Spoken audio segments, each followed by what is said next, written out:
Vi piacerebbe fare un viaggio di nozze? Sì, Dove le piacerebbe andare? in Italia. Che lavoro fa? Muratore. Quanto guadagna?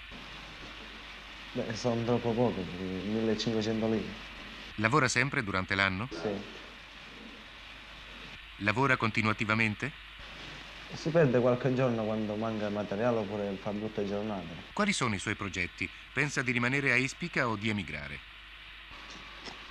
Per ora preferisco rimanere in Ispica perché anche se vado all'estero non ho l'età per guadagnare la paga di un uomo.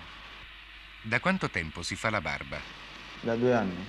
I genitori sono stati favorevoli al matrimonio? Sì, E i suoi? I miei no. Perché? Perché, perché non volevano che ero troppo piccolo ancora. È felice? sì. E lei? Molto.